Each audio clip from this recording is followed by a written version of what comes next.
अभी हम देखें तो हम पेट्रोल के ऊपर लगभग 60% के आसपास टैक्स पे कर रहे हैं, वही दूसरी और डीजल के ऊपर हम लगभग 54% के आसपास टैक्स पे कर रहे हैं।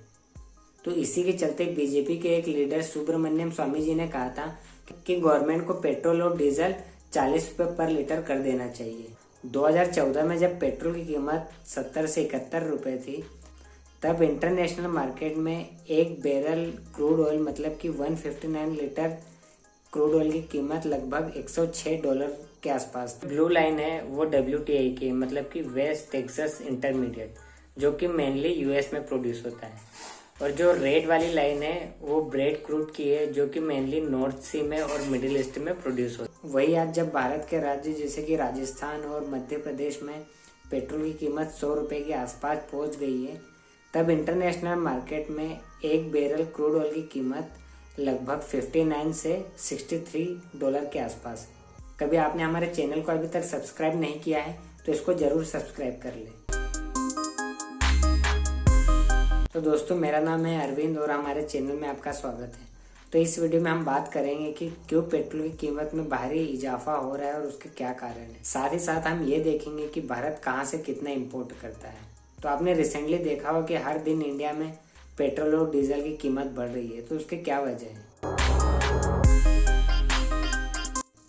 तो जो भी ओपेक कंट्रीज है, मतलब कि organisation of petroleum extracting companies, मतलब कि ऐसे देश जो कि क्रूड ऑयल का उत्पादन करते हैं, तो उनके संगठन ने एक एग्रीमेंट के तहत ये डिसाइड किया था कि जो भी क्रूड ऑयल का प्रोडक्शन है उसमें कमी कर दी जाए। तो कोरोना काल में जो क्रूड ऑयल की डिमांड में जो कमी हुई थी और तब उसके जो प्राइस थे वो काफ़ी गिर गए थे, तो उसी वजह से डिमांड में लाने के लिए उन्होंने प्रोडक्शन कम कर दिया गया। तो जब डिमांड बढ़ी तो उन्होंने जो उसकी कीमत थी उसको भी बढ़ा दिया गया और इसलिए इनके भाव बढ़ गए। तो इसी के साथ इसका असर भारत के ऊपर भी हुआ और हो सकता है कि आने वाले दिनों में उसके प्राइस और भी बढ़े, क्योंकि यूएई देश ने कहा है कि वो एक दिन में 10 लाख बैरल के प्रोडक्शन में कमी करने जा रहे हैं। तो हो सकता है कि इसके साथ ही डिमांड भी बढ़ेगी और साथ साथ में इसकी कीमतें भी बढ़ेगी। इसकी एक दूसरी वजह ये हो सकती है कि इंडियन करेंसी का डॉलर के मुकाबले कमज़ोर होना। जब इंडियन करेंसी में कमी होती है तो जो इसका पेमेंट का फॉर्मूला होता है वो TPP के तहत होता है, रेट पेरिटी प्राइस के हिसाब से पेमेंट किया जाता है, जो कि पर्टिकुलरली डॉलर में ही किया जाता है। तो जब इंडिया डॉलर में पे करेगा तो उसके फॉरेन रिजर्व में कमी आएगी, तो ये इंडिया की इकोनॉमी को कहीं ना कहीं अफेक्ट करेगा। इसके साथ जो मेन रीज़न एक होता है वो होता है गवर्नमेंट के द्वारा टैक्स। तो जो सेंट्रल गवर्नमेंट का टैक्स होता है उसको एक्साइज ड्यूटी कहते हैं। जो भी सामान इंडिया में इंपोर्ट करते हैं तो सेंट्रल गवर्नमेंट उसके ऊपर एक टैक्स लगाता है जिसको कि ड्यूटी कहा जाता है, जो कि पहले पेट्रोल के ऊपर 19 रुपये के आसपास थी और उसको बढ़ाकर गवर्नमेंट ने 32 रुपये के आसपास कर दिया है। और साथ साथ में डीजल के ऊपर भी एक्साइज ड्यूटी को बढ़ा दिया गया है, जो कि पहले 15 रुपये के आसपास थी और करंट टाइम में वो 31 रुपये के आसपास चल रही है। और ये दोनों जो एक्साइज ड्यूटी है गवर्नमेंट ने इसको मई के महीने में बढ़ा दिया गया था, ताकि जो गवर्नमेंट को कोरोना के टाइम पे जो लॉस हुआ है और इकोनॉमी को बूस्ट मिले और गवर्नमेंट का रेवेन्यू बढ़े, इसके तहत ही ये शायद बढ़ाया गया है।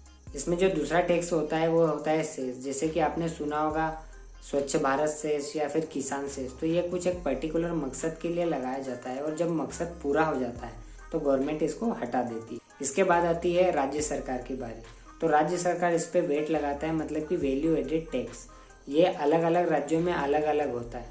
तो रिसेंटली हमने देखा है कि राजस्थान में सबसे ज़्यादा वेट लगाया गया है, वो लगभग 38% के आसपास है। वहीं कर्नाटक और जैसे राज्यों में भी 35% के आसपास लगाया गया है। साथ ही साथ में इसमें जो डीलरशिप होते हैं वो भी अपना कमीशन लेते हैं और दूसरी तरफ जो पेट्रोल पंप के मालिक है वो भी अपना कमीशन लेते हैं। जो ओवरऑल जो कीमत होती है वो काफ़ी बढ़ जाती है। और गवर्नमेंट द्वारा टैक्स इसलिए भी लगाया जाता है क्योंकि गवर्नमेंट को पेट्रोल और डीजल से सबसे ज़्यादा रेवेन्यू जनरेट होता है, जो कि इकोनॉमिक डेवलपमेंट में काम में आता है। साथ ही साथ इसमें अलग खर्चे भी होते हैं, जैसे कि ट्रांसपोर्टेशन का खर्च और रिफाइनरीज में रिफाइन करने का खर्च। तरफ जब कोरोना काल के समय इंटरनेशनल मार्केट में क्रूड ऑयल के प्राइस में जब कमी आई थी, तब हमारे यहाँ पे गवर्नमेंट ने इसमें टैक्स में कमी नहीं की थी। शायद इसका एक कारण ये भी हो सकता है कि गवर्नमेंट का रेवेन्यू जनरेट अच्छे से हो सके, क्योंकि लॉकडाउन की वजह से पेट्रोलियम प्रोडक्ट्स की डिमांड में काफ़ी कमी थी। पर जो भी शायद लॉस या प्रॉफिट हुआ होगा वो गवर्नमेंट को और डीलरशिप को ही हुआ होगा इसके तहत।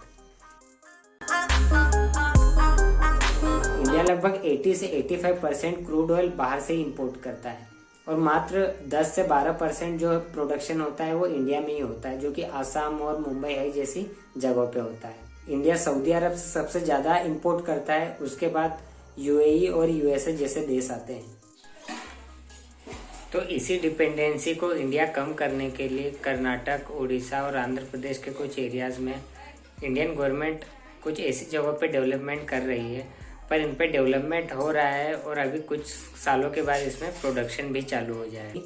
तो दोस्तों ये था हमारा वीडियो। कभी आपको इन्फॉर्मेटिव लगा हो तो इसको ज़रूर लाइक करें और अपने दोस्तों के साथ शेयर करें।